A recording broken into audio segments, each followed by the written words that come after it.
लो जी सजनों ते मित्रों, जे तुसी खानी होवे आइसक्रीम, जे तुसी रहिंदे हो समुंदरी रोड ते, फिर तुसी आओ पुल अब्दुल्ला समुंदरी रोड ते जवेद आइस बार दे उत्ते।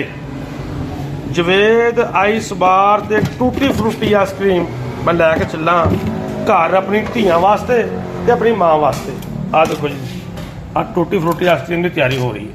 आ फ्रूट आ जी, सेब आ, केला वा, अमरूद आ, अंब आ, बड़ी वधिया तो बड़ी स्वादी टूटी फ्रूटी आइसक्रीम। एंड ते तुहानूं नंबर भी देवांगे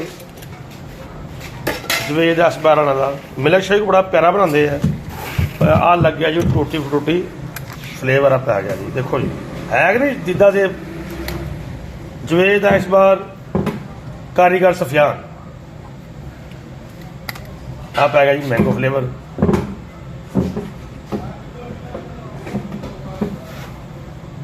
आ पै गया जी फिर मैंगो फ्लेवर।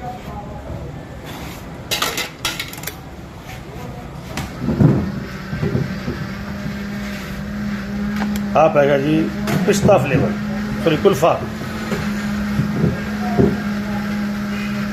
आ भी पै गया जी कुल्फा।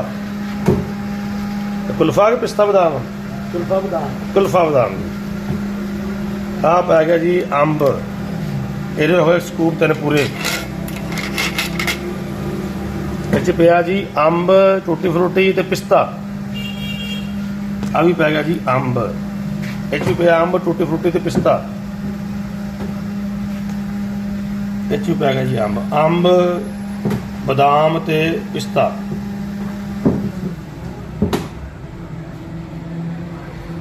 बस अंब हो इन्हें जम नहीं पैने, इन्हें दूसरे पैने।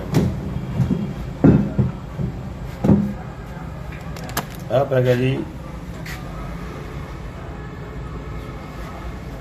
बादाम पिस्ता, बादाम कुल्फा।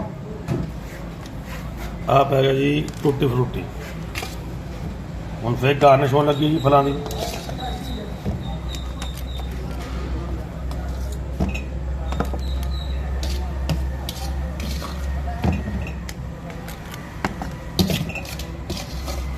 वैसे हम अम्ब तो नहीं पाया विष्णु ने, मंगाया कोई पाई वैसे।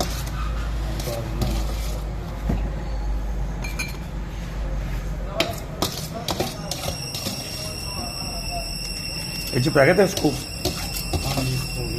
लो जी टूटी फ्रूटी वधिया आइसक्रीम बनाई है जी सफियान कंबोज ने। नंबर बोलो जी अपना की है? 0306 हाँ जी 76 710 72। 76 710 72। आर्डर कर सकते हैं तुसीं जी, डिलीवरी तुहाडे घर भी हो सकती है। ਜਿਹੜੀਆਂ ਭੈਣਾਂ ਬੀਬੀਆਂ ਘਰਾਂ 'ਚ ਲਾਣੀ ਚਾਹਣ ਉਹ ਸਫਿਆਨ ਭਰਾ ਨਾਲ ਰਾਬਤਾ ਕਰ ਸਕਦੀਆਂ। ਵਧੀਆ ਟੂਟੀ ਫਰੂਟੀ ਆਈਸਕ੍ਰੀਮ।